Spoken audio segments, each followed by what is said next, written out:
But I did not hurt that baby. I took care of the baby. I fed the baby. I sang to the baby. I love that baby. I get why everyone's freaking out, but I mean, you pulled some pretty serious shit not too long ago, and everyone didn't try to turn on you and permanently medicate you. I went to jail. So did I. And now I'm out. I'm not Monica any more than you are. In a family defined by absolute unbridled chaos, Ian Gallagher was supposed to be the exception. If you look back at the very first season of Shameless, Ian stands out. Not because he's the loudest or the most reckless, but because he is the most disciplined. While Fiona is desperately trying to keep the lights on, while Lip is squandering his genius, and while Frank is passed out on the kitchen floor, Ian is making his bed. He is lacing up his combat boots. He is marching in his ROTC uniform. He has a job. He has a work ethic, and most importantly, he has a plan. He is going to join the military, become an officer, and leave the south side of Chicago in his rear-view mirror forever. Out of all the Gallaghers, Ian seemed to possess the one thing required to survive their circumstances: structure. But Shameless is not a fairy tale, and the South Side doesn't let its children go easily. Yet the great tragedy of Ian Gallagher isn't that the neighborhood broke him.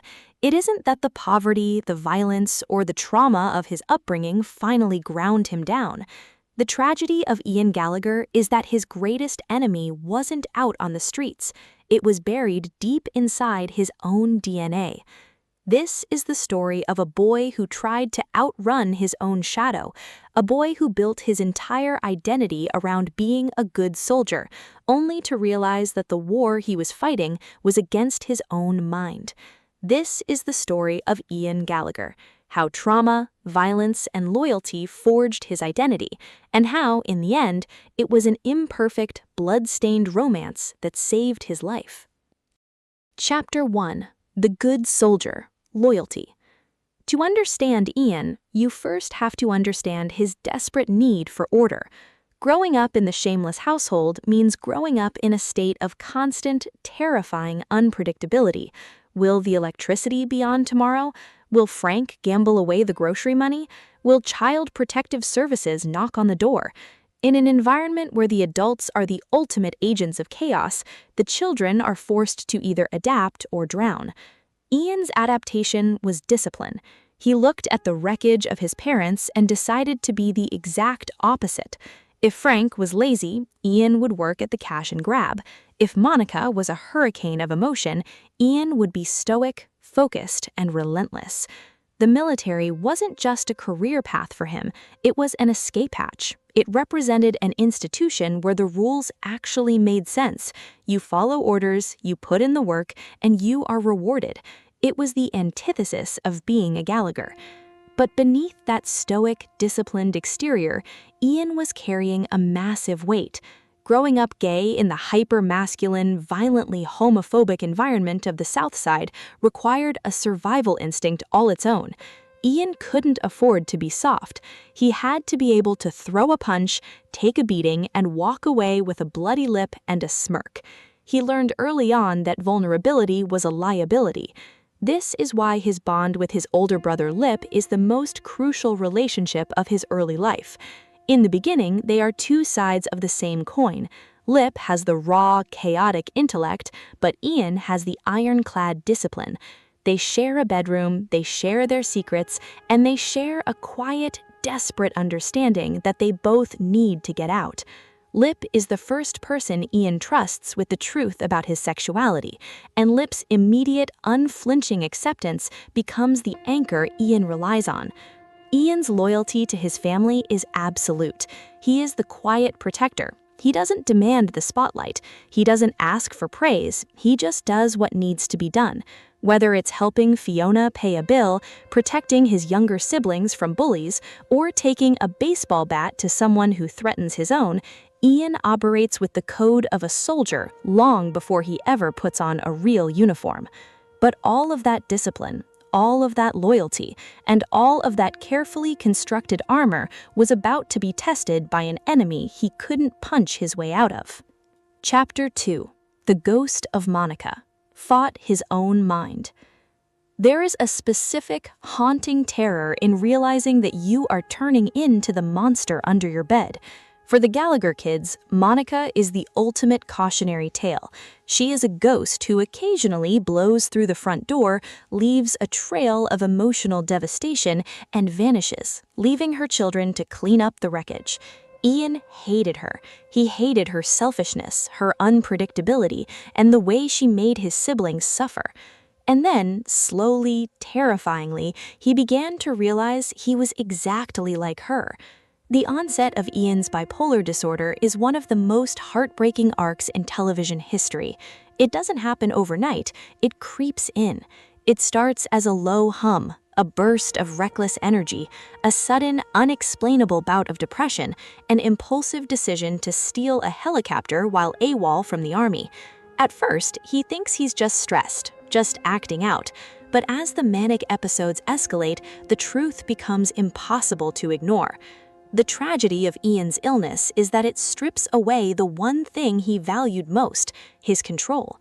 The boy who prided himself on his discipline is suddenly hypersexual, awake for days, engaging in incredibly dangerous behavior, and completely unable to regulate his own thoughts. When Ian is forced out of the military because of his mental health, he doesn't just lose a job, he loses his entire identity. Everything he worked for, every push-up, every early morning run, every sacrifice he made to prove he wasn't just white trash from the South Side is stolen from him. And it wasn't stolen by a lack of effort. It was stolen by an incurable, invisible illness he inherited from his mother he despised. We watch Ian sink into profound, paralyzing depressions where he can't even drag himself out of bed.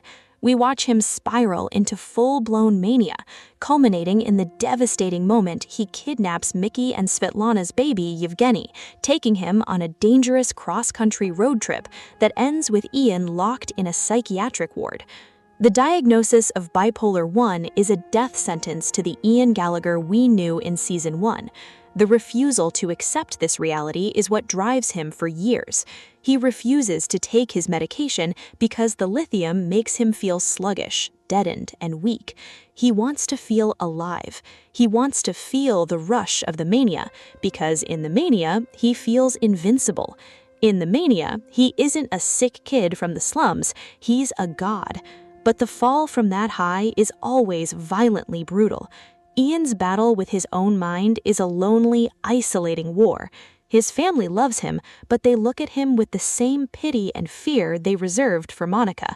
And for a boy whose entire worth was built on being the strong, reliable soldier, being looked at as a liability is a fate worse than death. Chapter 3. Holy Wars and Collateral Damage. Violence. When a soldier loses his war, he doesn't just stop fighting, he finds a new battlefield. As Ian's journey progresses, we enter what is widely known as the Gay Jesus era. It is an arc that is messy, chaotic, and heavily debated among fans of the show. But psychologically, it is the natural, devastating climax of Ian's unchecked illness. If we look closely at this era, we aren't just watching a character act out randomly, we're watching a man desperately trying to weaponize his own mania. Ian is exhausted from feeling powerless. He is tired of being the victim of his brain chemistry, tired of the medication, tired of being told he's sick. So his manic brain offers him a seductive alternative. What if you aren't sick? What if you're chosen? What if this overwhelming, vibrating energy inside of you isn't a disease, but a superpower? Ian redirects his internal chaos outward. He begins fighting for LGBTQ+ youth, taking in runaway kids, and standing up against conversion therapy. The cause itself is noble, but Ian's execution is purely manic. He isn't organizing, he is crusading. He's blowing up vans, inciting riots, and standing in front of crowds soaking in their worship. This phase is marked by collateral damage. The discipline of the early seasons is entirely gone, replaced by a reckless, aggressive righteousness. He pushes his family away, engaging in explosive, incredibly cruel arguments with Fiona. He uses his illness as a shield and a sword, refusing to listen to reason. He leans into violence, believing that the ends justify his extreme means. But mania is a liar. It promises you the world and leaves you with nothing but ashes. The gay Jesus movement collapses, as all manic episodes eventually do, under the weight of its own unsustainability. The law catches up with him. The boy who once wanted nothing more than to wear a military uniform, to serve his country, and to live a life of honor, finds himself handcuffed, wearing an orange jumpsuit, staring down a prison sentence. He has hit absolute bottom. His military dreams are dead, his relationship with his family is fractured, and his mind is completely shattered. Ian Gallagher is locked in a cage, entirely alone. Or at least, he thinks he is. What the hell is wrong with you? Too much! Too much is wrong with me. That's the problem, isn't it? Too much is wrong with me. And you can't do anything about that. You can't change it. You can't fix me, because I'm not broken. I don't need to be fixed, okay? I'm me. This is it. This is you breaking up with me. Yeah.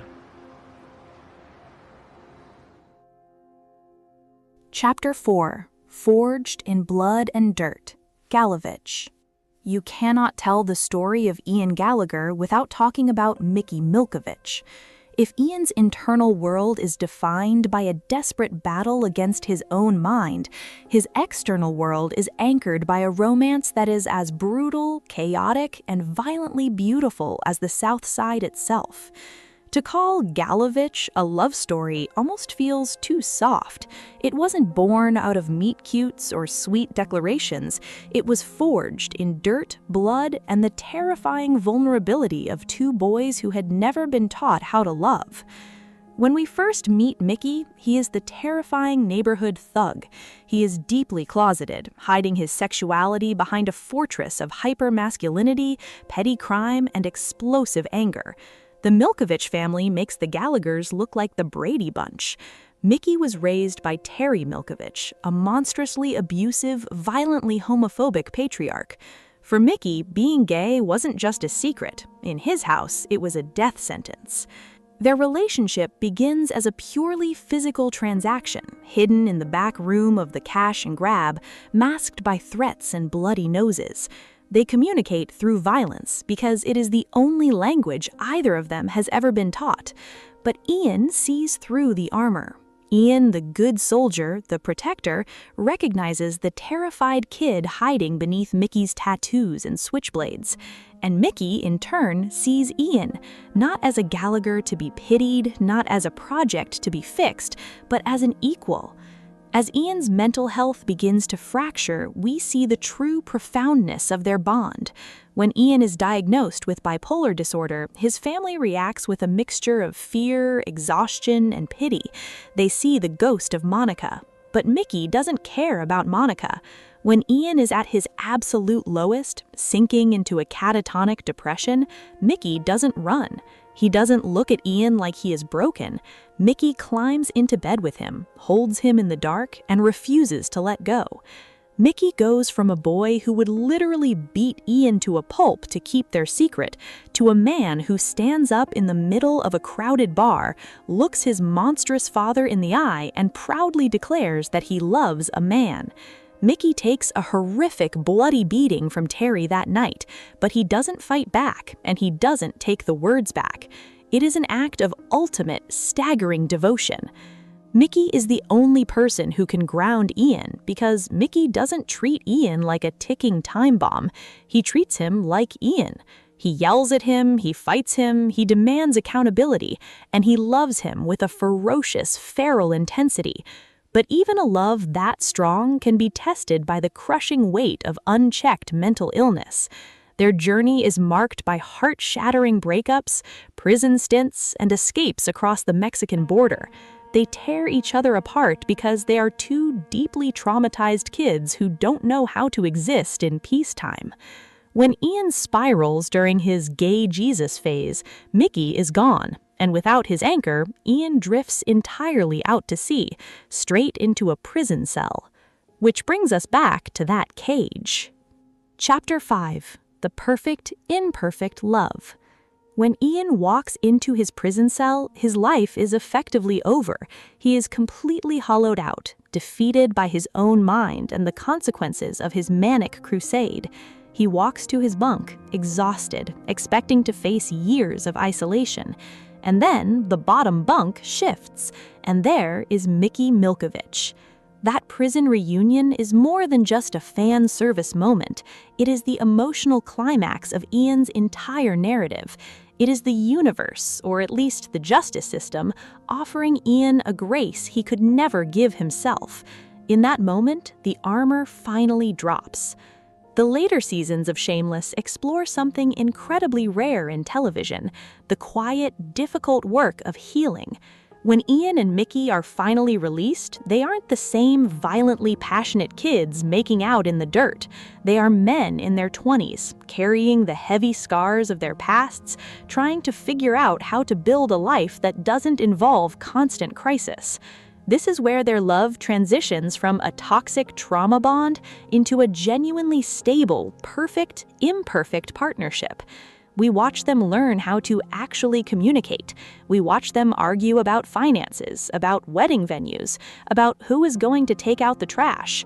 They still yell and they still occasionally throw a punch, but the underlying terror of abandonment is gone.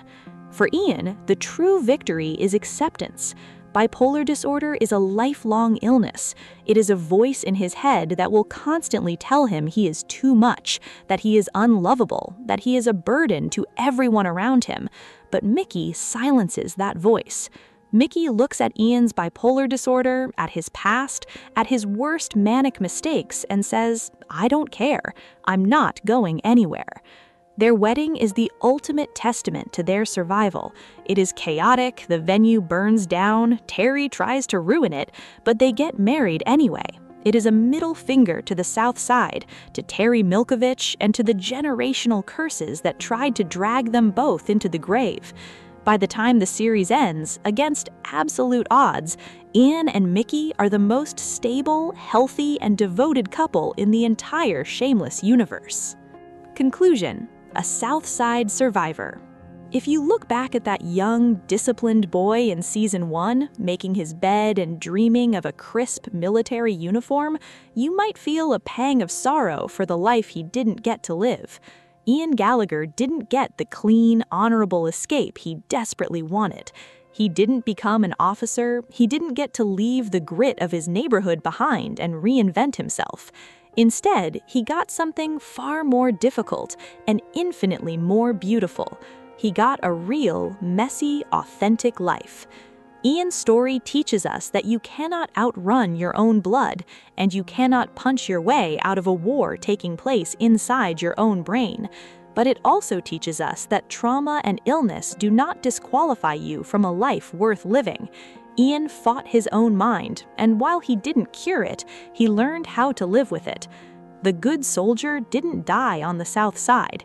He just figured out what was actually worth fighting for. He fought for his family, he fought for his sanity, and most importantly, he fought for the boy who fought for him. Ian Gallagher's legacy isn't defined by the ghost of Monica, or the manic explosions, or the violence. It is defined by an absolute, unyielding resilience and a perfect, imperfect love that proved, once and for all, that even in the darkest, most broken corners of the world, something beautiful can survive. Thank you so much for watching. Ian Gallagher's journey is arguably one of the most beautifully written and emotionally complex arcs in television history, and trying to capture all of that grit, heartbreak, and triumph in one video is no easy task. Now, I want to hear from you. What do you think is Ian's absolute most defining moment in Shameless? Was it his fierce loyalty to Lip in the early seasons, his heart-wrenching vulnerability when dealing with his diagnosis, or that legendary Gallavich prison reunion? Let me know your favorite Ian or Mickey moments down in the comments. If you enjoyed this deep dive, please consider hitting that like button and subscribing to the channel. It really goes a long way in supporting these essays, and there is plenty more on the way. Also, let me know which Shameless character you'd like to see a video on next. Until next time, take care of yourselves and remember to keep fighting the good fight. I'll see you in the next one.